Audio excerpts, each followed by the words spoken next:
It's Nolan.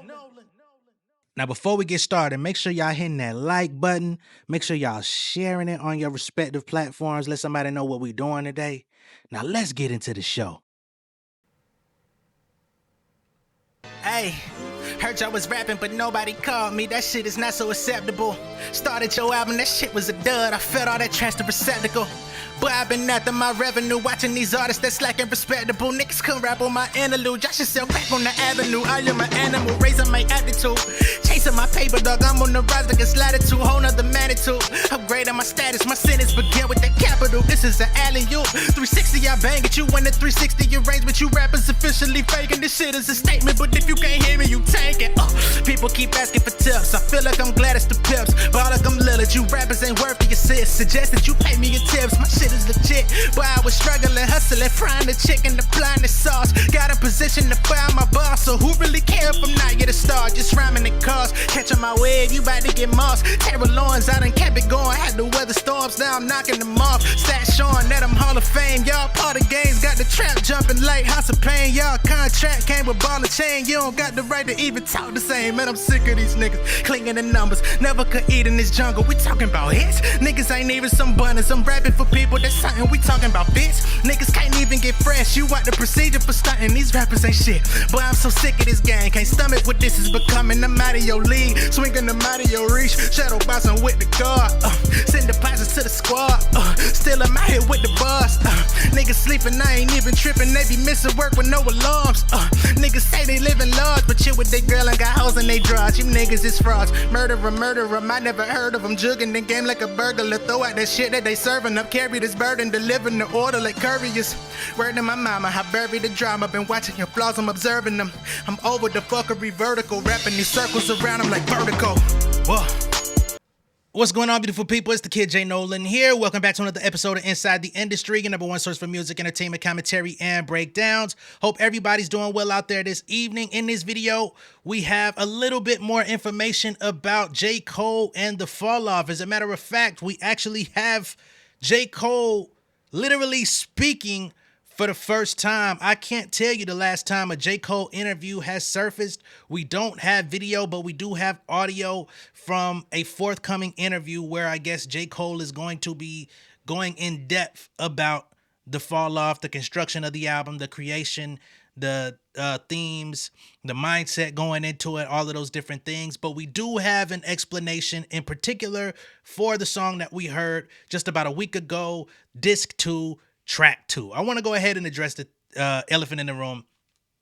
If you believe that Disc 2 is a, I guess, code for Dis 2, respectfully, Calamate. Okay? Anyway, so he's going to get into that. Also, in the fall off news, we've got Jadakiss, who just came out in a new episode, and he basically said that he's heard the fall off already, and he said it's fucking incredible, and he alludes to a mixtape dropping in concurrency with the album. So if you thought that the fall off itself was going to just be one album, there's going to be a mixtape. And I saw a video online of the vinyl pressings, and it looks like there are 4 cases inside of the vinyl. Now, what I will say is we don't know for sure if that's going to be 4 discs, because some people like, shit, are we getting 4 a fucking quadruple album? I did see somebody mention a quadruple album in the comments the other day. I don't know if that's what we're getting, but maybe, you know, you got to also think about vinyl versus CD and digital. You can only put so much time on each side of the vinyl, right? So a standard album, you would have side A, side B, and typically you could get about 23, 24 minutes of audio on each side comfortably. So that's like 48 minutes of music. That's really like one album, front and back. Then if there's a disc 2, front and back, Now, what's going to be in those other two cases? Well, there's talk of a mixtape. And remember, the vinyl pre-order that's available right now, and I ended up going ahead and purchasing one because my wife wanted one. I wasn't going to buy the vinyl, but I'm kind of glad that we did get it. Because now I want to know exactly what's going to come with it, right? Because there is the talk of the double album, but now there's talk of a mixtape. So maybe the mixtape actually comes in the vinyl packaging. If you remember when we went on the page, I went on there with y'all. It stated specifically that this is the only time that the album will ever be produced in this particular format. So whatever version that is being ordered right now in the vinyl orders for future pressings, it will not be the same.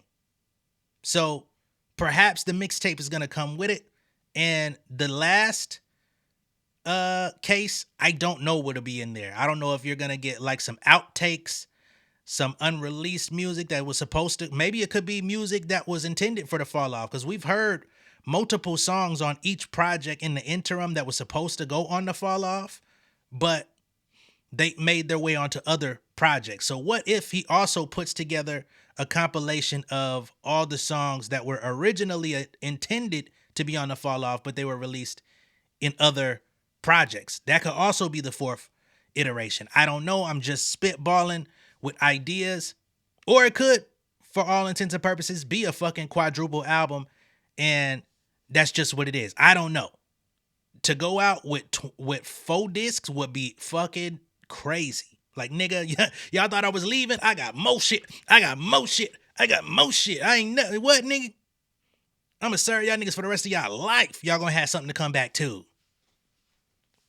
Now, with all that good shit being stated, we're also gonna get into Fat Joe, of course, Jadakiss co-host on Joe and Jada, where he says that he can't necessarily listen to J. Cole the same. I know it's a lot of y'all out there that feel just like that. So he voiced that opinion. He still is stuck on J. Cole backing out of the battle with Kendrick, and unfortunately, it's affected the way he hears him, which I can't be mad, you know what I mean? Because I felt the same way for a minute. I've since moved on, and I want to hear good music because, unfortunately, out of the mainstream rap that's available today, we ain't got but 5 niggas that can really spit. Let's be fucking clear. All right? So J. Cole is one of those people. And I'm not going to discount that nigga and his creative material just because of something I disagreed with as it pertains to a rap battle. Like, there's so many other things to be mad at a nigga forever for, but feel how you feel. But at least you know Fat Joe agrees with you. I'm sure some people won't like that because I know a lot of people hate Fat Joe. And we're also going to get into Glasses Malone, who kind of feels similarly. Glasses is calling him the Tim Duncan of rap. He also stated that he's not going to make it to the fall off if no single or songs that are released before the album drops addresses, you know, J. Cole's position in the battle, how he felt, where he stands with Drake and Kendrick and all of that different type of stuff. Me personally, I disagree with that, but that's his feelings, that's his sentiments, that's his listening habits. I have nothing to do with that. I don't know why people keep asking J. Cole how he feels about things. J. Cole rapped about how he felt about things on Port Antonio and was literally shitted on for doing it. Y'all don't want J. Cole to be honest, right? And that's another thing that I feel is unfortunate here is y'all don't want him to be honest. Y'all want him to say what you want him to say. And honestly, as an artist, as an individual, as a grown-ass man, I just can't identify with that. Yes, we can feel a way, but to say you can't drop music unless you do and say it the exact way that I requested, that's where I kind of draw the line, right? But again, feel how you feel. Lord knows I make a lot of strong statements on my channel. I have strong opinions about things, so I can't really be too critical of the situation, but naturally, I disagree. We'll get into all of that. Let's start with J. Cole speaking on Disc 2, Track 2. I know everybody would love to hear from the horse's mouth himself.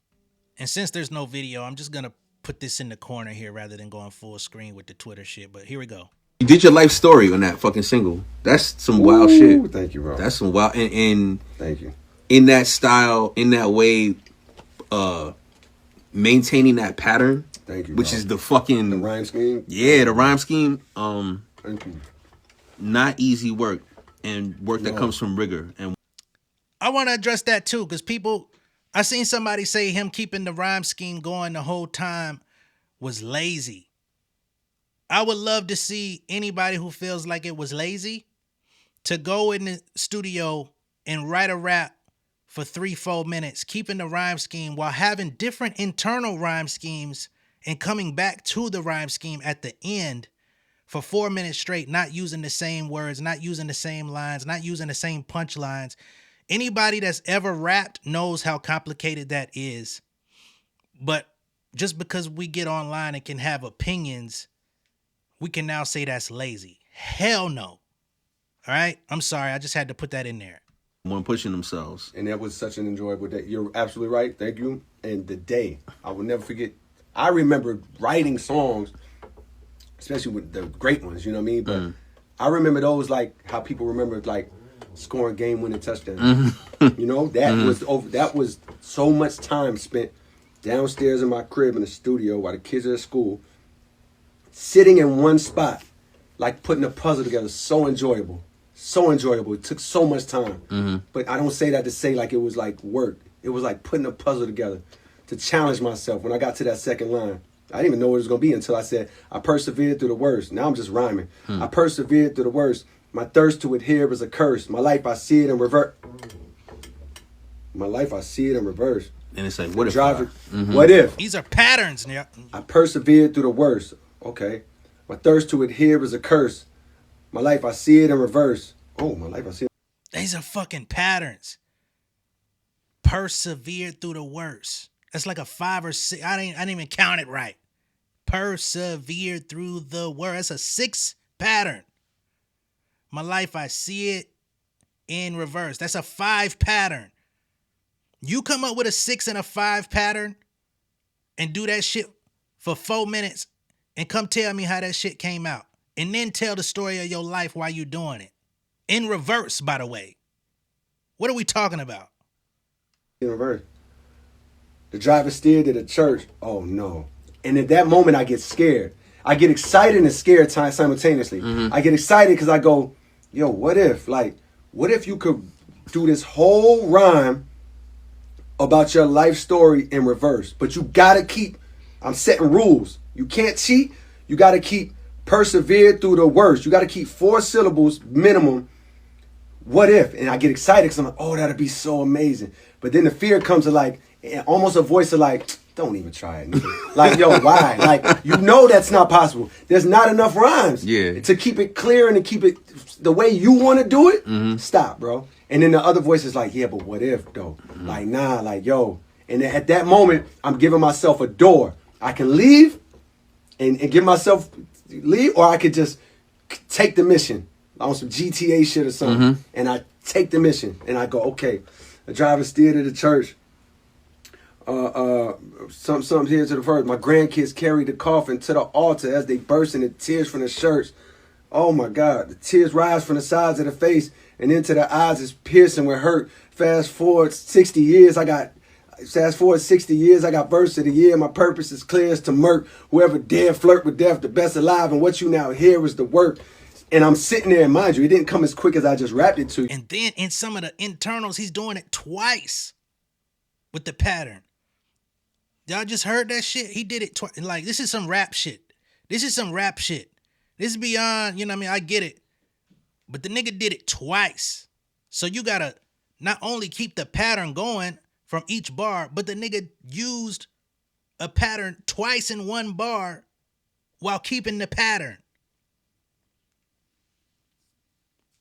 I got verse of the year. My purpose is clear as to murk whoever dare flirt with death, the best alive. And what you now hear is the work. And I'm sitting there, and mind you, it didn't come as quick as I just rapped it to you. Ask Crooked Eye how to do that shit. Crooked Eye is one of the most illest syllable niggas out there. Talk to Crooked Eye and see if he think this shit lazy. Quietly puzzling it. It's quietly like, how, boom, boom, boom. You know what I mean? But I say that to say I might have sat in that spot 12 hours that day, and gladly. Gladly, you know what I mean? And honestly, what more likely happened is, and I think this is what happened, my kids probably came in 5 hours later, home from school. So then I go upstairs to get on daddy duty, and I didn't return probably until the next day, where I probably put in another 7 hours in the same spot, piecing the puzzle together. And the greatest feeling is to every time you get a line, and every time you get closer to the end. Oh my God. And then when you get to when you're almost to the finish, you're like, no, I almost can do this. I'm almost there. Like, what the fuck? Like, but then you still have the fear of like, yo, what if you ran out? What if you ran out of rhymes? What if you can't connect it? What if you stall out? What if you run out of gas at the end? You know what I mean? Nah, fuck that. I chose my mission. I gotta do this shit. And then when you actually see it through, and you get to the end of that shit, you know what I mean? And my mama has me over to the doctor, and I watch as my spirit reverts. And I'm no longer here on this earth. And it's like, oh my fucking God. Like, oh nah. And in that moment, it's like, yo, that's the joy. That's the gratitude. All this other shit, even right now, and the recording of the song was amazing. That was a moment in itself, because I did it in Miami. I held that verse until the right beat, and that was a Miami trip. But those moments, writing it, number one. That's the number one experience. Then recording it was right there. You know what I mean? I'm going to tell you the truth. Releasing it was exciting yesterday, but that shit is nothing in comparison. And the reactions are at the bottom of the pole. That's beneath the floor, because no fulfillment comes from that. Very little, nothing comes from response. I'm realizing that. You know, I've realized that over the years, but I see it clearly now. It comes from the creative Good act. or bad. Yeah. Good or bad response. No fulfillment comes from that. The fulfillment comes from being in it, writing it. That's the blessing. That's the joy. Then getting to the finish line. Oh my God. Thank you, God. Like the best feeling. True fulfillment comes from that. And then recording it, same. Like there's an awe, and there's a wonder, and there's an appreciation, because I know I ain't do this. Like I'm only capable of doing this because God blessed me with He's sending me the words. All I gotta do is be clear enough to hear them. He's sending me to be. All I gotta do is be observant enough to recognize when it's the one. You know what I mean? So it's a gratitude of like, wow, and amazement. You know what I mean? And that's all the fulfillment. Then releasing it, there's a fear, there's an excitement and a fear. Oh damn, this is crazy. I can't wait till they see this. But damn, if you're putting your baby out there to be fucking shitted on and judged, and so there's a fear there, you know what I mean? But there's never going to be a fulfillment from any of that. Like, you know what I mean? Like, it's only... When did you realize that in life? Or as an artist, it's probably the better way. Because this is what artists have to struggle with all the time. Forest-Hill Drive. Forest-Hill Drive was the first time I sniffed that. All right. So that's a quick snippet from a J. Cole interview with Tim Hotep Aku. If you know who that is, salute to you. I don't. But salute to him for having that dope conversation. I appreciate J. Cole breaking that down. Again, hey man, feel how you want about J. Cole, but you show me how many artists you know of in today's time, in 2026, that are in the conversation. And let's be real about what we mean by in the conversation, that are that passionate about their craft and putting lyrics together to serve to the people. We complain day in, week in, month in, year out about rap not being what it used to be, not being quality. Niggas don't care to rap no more. Niggas is, you know what I'm saying? We do it with everybody. Look at how everybody shitted on ATL. It's so bad, I have to basically go against my own town and say, y'all niggas is letting me the fuck down, right? Look at that shit. Look at how hip-hop has become this fucking civil war. Look at how hip-hop has become this path of least resistance game where you follow the formula of the next nigga. Oh, he did that. Well, let me make that song too in my way. Let me flip that same beat. Let me flip that bar. Let me flip that and just make it mine.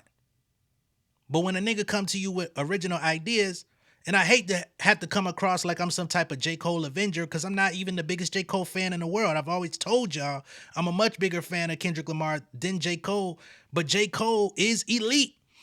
whether he battled or not, backed out the battle or not, said Kendrick's fucking Mr. Morale was trash. I totally wholeheartedly disagreed with that shit. And guess what? He did too when he said it. He didn't even believe the shit he said.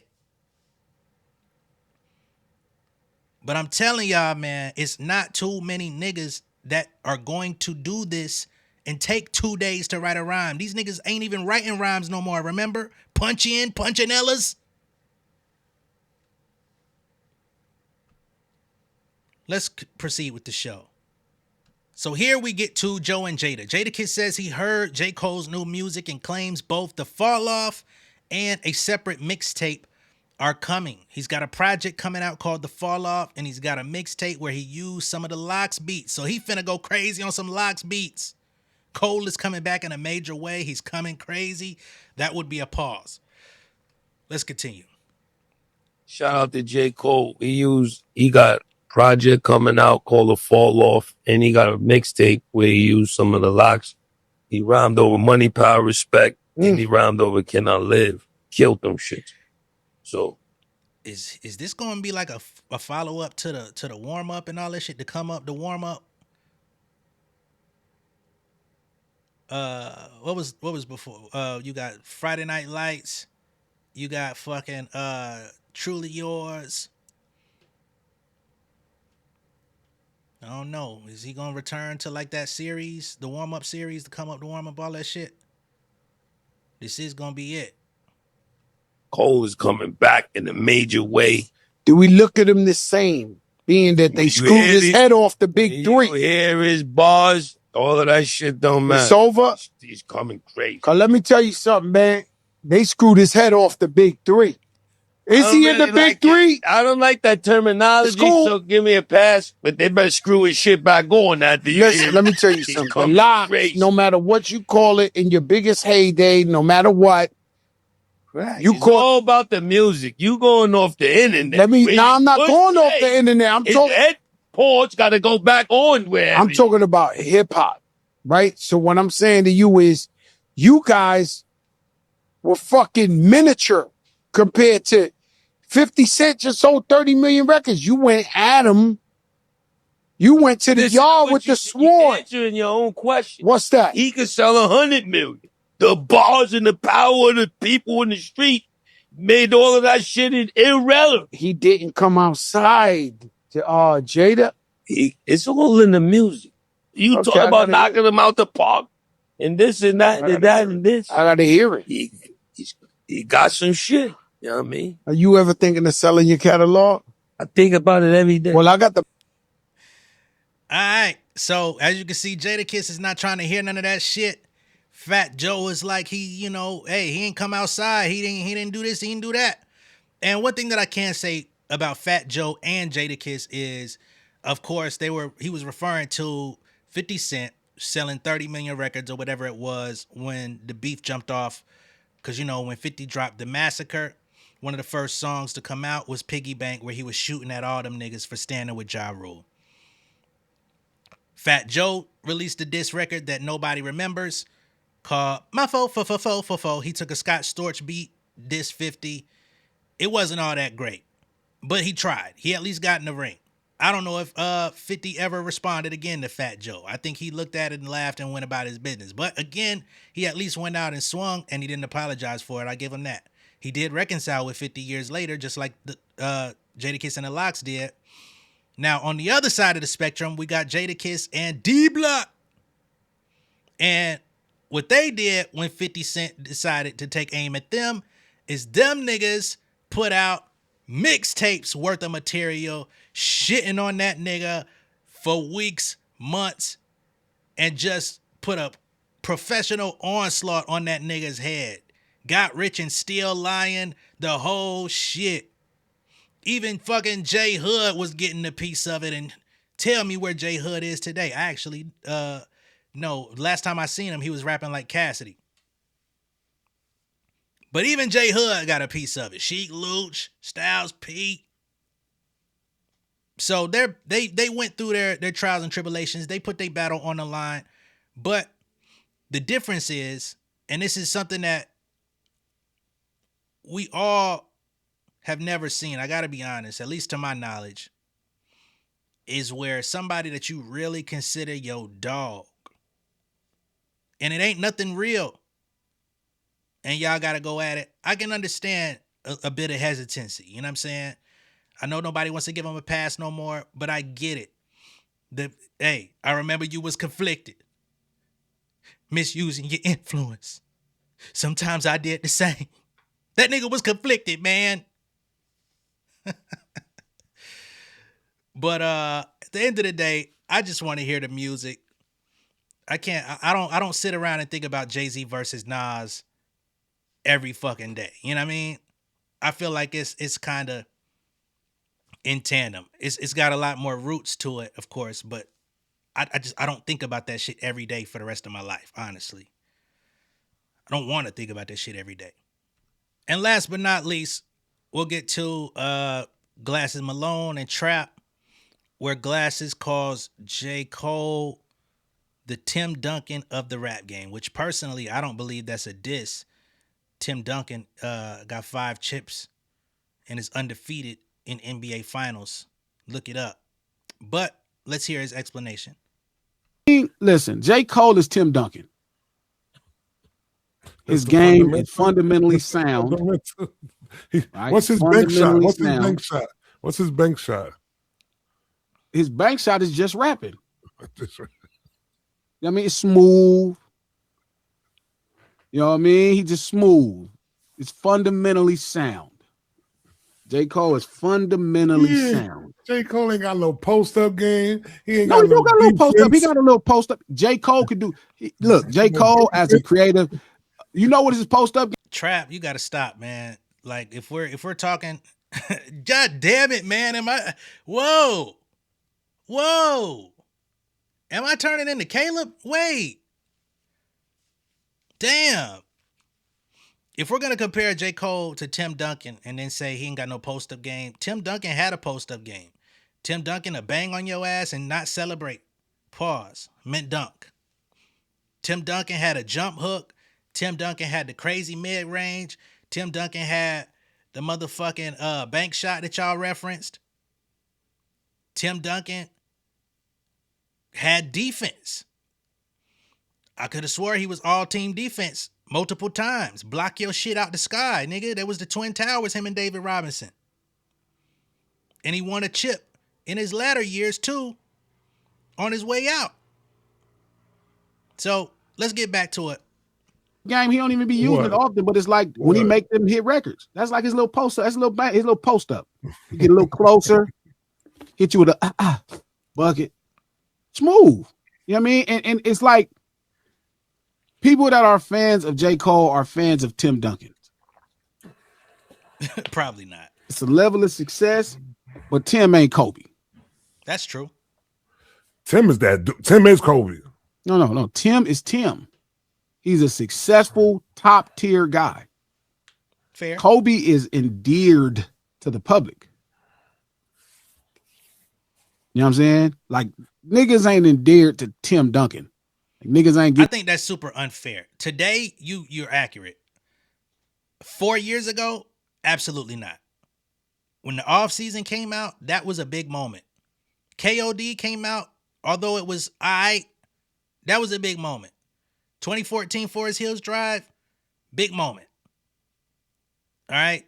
J. Cole may not have as many hits on paper as Kendrick. Definitely not as a Drake. But we're not going to act like he ain't like endeared. He was so endeared that people went to his festival for the last damn near decade or however many they had, 7, 8 of them. My ass went to one of them just a couple years ago. And again, he's not my favorite rapper. So I think some of the critique on Cole is definitely more heavy-handed than what is needed. To say he's not endeared, that nigga sold out Madison Square Garden last year, no album out. I mean, end of 24, no album out. We got to stop it. getting Tim Duncan tattoos and shit. You know what I mean? But he nice. He nice. That nigga Tim is clean, big buckets. He got some championships. Nigga clean, man. They got 2 MVPs. That nigga nice.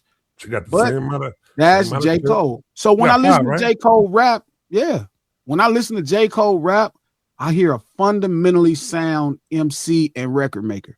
Very fundamentally clean. Fair. And I could respect it. You know what I'm saying? But when I hear the music, I just be like, it's like watching a Tim Duncan game. You don't really lose your mind when Tim Duncan is playing. You know what I mean? You don't really be like. But then you check them by scores. the end of the game, you look at the stat line, you be like, a nigga put together a solid game. He put together. That's Tim Duncan. I be like, Cole put together a solid game. That was a solid game.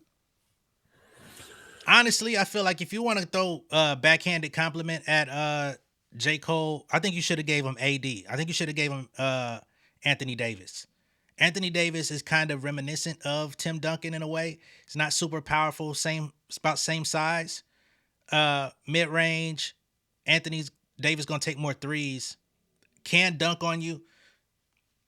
Can technically do anything on the floor, but just is somewhat of an underachiever, right? Got the bubble ball chip with LeBron, which I'm a LeBron and Laker fan. But from a fan perspective, a lot of people try to discredit the bubble championship. I think if you're going to shit on Cole and say, fundamentally, but not interesting and not really up there with the rest, Tim Duncan is elite. Whether you like the way his game looks or not, when you pull up a Tim Duncan highlight reel, you're going to see hella plays that you missed, where that nigga was going head to head with your favorites and dunking on them, blocking their shots, shooting in their motherfucking face. It just is what it is. But I think if you wanna really kind of give J. Cole like he is a top guy, but isn't who he's supposed to be, Anthony Davis is more accurate. Injury prone, got the talent to go all the way, but does he have the heart on the floor? I'm gonna help you drive your point home a little harder. And I think it's a little bit more accurate too. But if you want to give J. Cole praise, Tim Duncan actually fits. I mean, solid game. And that's to me when I listened to that song, right? I heard that song and I was like, that's a solid record. I see what he did. I like the little rewind thing. I like the little video, coming from the rooms. And it's cool. There you go. The little rewind thing. For sure. It's definitely a little rewind thing. I hear that. A little rewind thing. Listen, right? Right? So by the end of it, I was like, that was a solid game. It was all right. But I was thinking to myself, is it time? Like, do we really okay, so J. Cole is not just fans. J. Cole still has the interest of the world. And to be honest, now me, because I am not a J. Cole fanatic, I would probably need him to give a very honest take about what has happened over these last 24 months. For me, not you as a J. Cole fan, but for me, that's not a J. Cole fan, to be interested and actually probably go listen to the album, I would need to hear, hey, what's the last 24 months like? Where are you at with this? Because you are such an integral part, I need to kind of hear where you're at with it.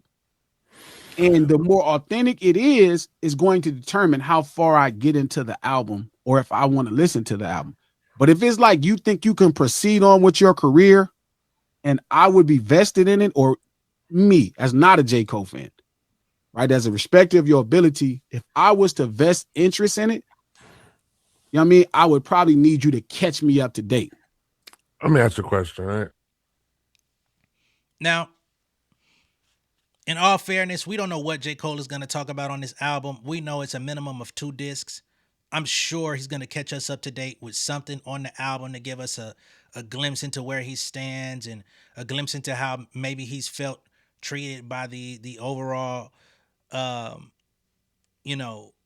base of hip hop, the consensus.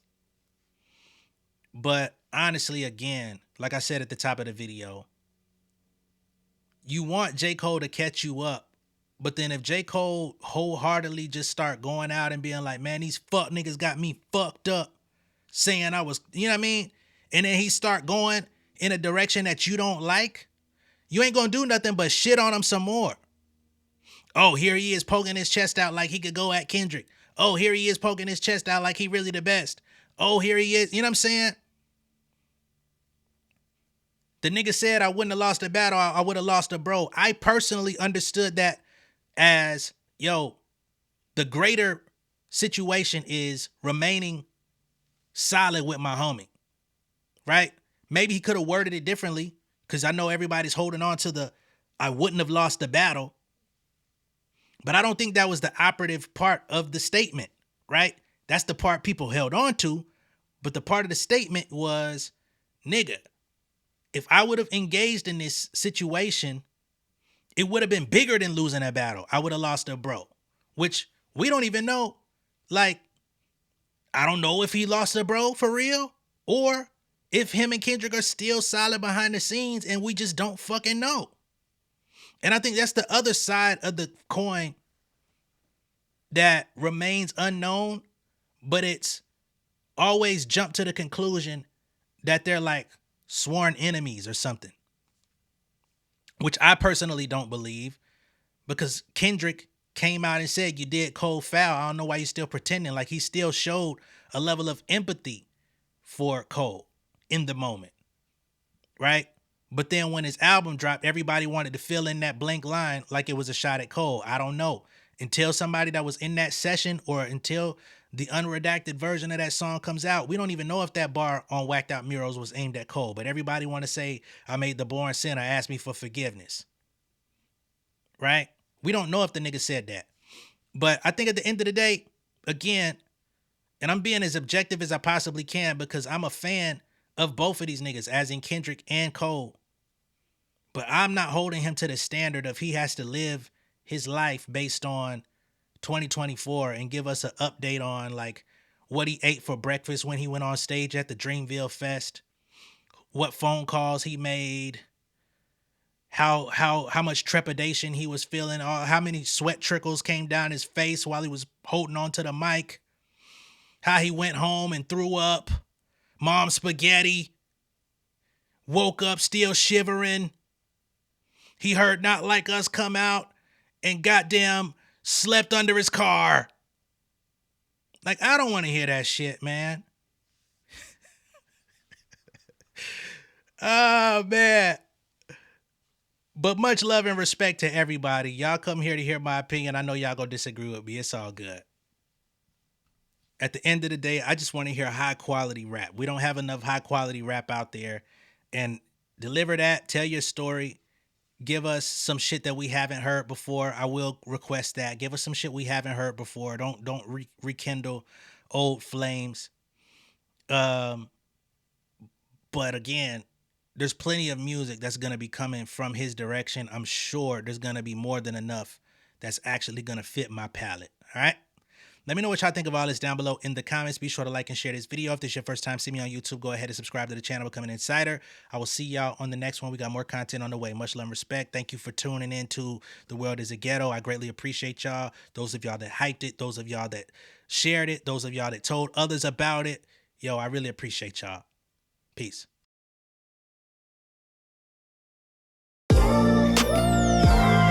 Yeah, family over fame in this bitch, yeah. The glory of living righteous is setting in. My street knowledge and education's a perfect blend. Young mogul, independent, I've been setting trends. The first one from my family to be faithfully wed.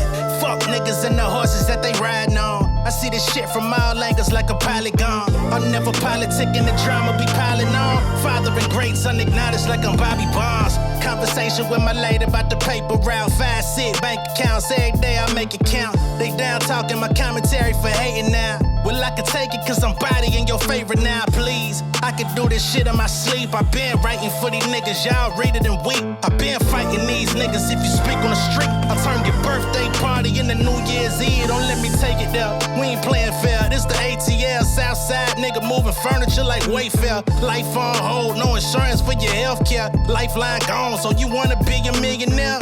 Well, let me tell you about this world I built. The women I dodged, the niggas that I read for filth, the sympathy cause consulting for the stacks I built. I had